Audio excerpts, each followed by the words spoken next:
दोस्तों आज करो अस कत कित कन हेकि तुम पनी पर्सनालिटी मोर अट्रैक्टिव बनयित गोडनी जरूरी कत have a sense of humour हमेशा गस इंसान सिर्फ पन्न गलतियन पे आसन न कि बाकियन हंदन गलतियन पे यह वन कि पानिस पानस पे इंसान आसान और सारे खत सेफ आसन यह You do not need to be sad and serious every time. और कुन साथ गस इंसान आसन तुस इंसान असवुन अमि ज्यादा लुक अट्रैक्टेड फील करान और सारे लुकन पसंद खसान मगर होशियार रूजू हर कुन जाय इंसान आसन त्राउन कहीं आसन खतर अलग जाय आसन खतर अलग टाइम मिसाल के तौर पे कुन घरस मज जनाज सारी आसन वदान और सह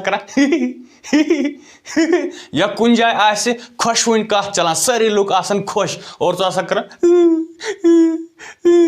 बल्कि ये इंसान जायज स्माइल कर मुस्कुरावन तत जरूर मुस्कुरावान तिज इंसान स्माइल कर अम स्ट्रेस लेवल रिड्यूस गसान अम पतन तुलो वोट तो त्रो दमिस पॉइंटस पे praise people. It's a universal fact that everybody likes a sincere compliment, not fake. Urdu पर कहावत मियाँ मिठू बनना मियाँ मिठू बन कह सिर्फ पन्नी तारीफ कर बल्कि लुकन हंद सही तारीफ तन तिज हर कह इंसान इम्पोर्टेंट फील कर कुन जाए तुज पर्सनालिटी ज्यादा अट्रैक्टिव बनाने खतर त्रेम पॉइंट वारिया जरूरी हैव ए ड्रेसिंग सेंस हमेशा गसन नीट तो क्लीन पलो लागन बस वन नीट तो क्लीन मे वो हमेशा गसन फैंसी या नई ड्रेस लागन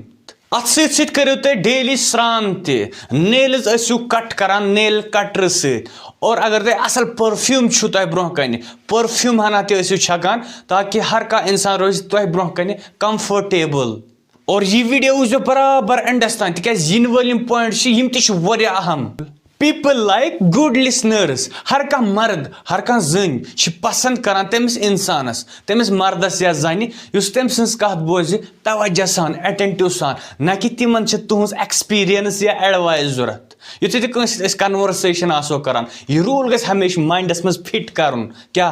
75% listening and only 25% talking हाँ युत तुम इंटरव्यू दिवान तम साथ हेकु तुम दिल खोलित कत कर पकान पकान वत पजमिस पॉइंटस पे मिररिंग मिररिंग मतलब गो नकल करन इंसान ब्रोह कन एक्शन करान तिम एक्शन नकल करने मिसाल के तौर पे सह जंग पे जंग थत गो तुह ते हेकु जंग पे जंग थत सह स्लो कत करान तुह ते हेकु स्लो कत कर अम सत क्या गि ब्रहम नफर यह दप अल यह सेम इत कन बह छुस पनी पर्सनालिटी वर्ल्ड क्लास बनाने खतर शेम पॉइंट वारिया ज्यादा जरूरी से थैंक यू हमेशा गस तमिस इंसान सुन शुक्रिया अदा कर यम तो वक्तस पे हेल्प कर इफ यू फॉरगेट टू से thank you people will forget you दोस्तों अगर तुम यसान पर्सनालिटी डेवलपमेंट मुतलिक गसन बे ज्यादा वीडियोज इन तेल लिखियो कमेंट बॉक्सस मज अगर तुम चैनल पे नई तु आमत वुनि कर चैनल सब्सक्राइब तो समको नयस वीडियोस मज तोतान गॉड ब्लेस यू तुहद सठा शुक्रिया वीडियो वुचने खतर।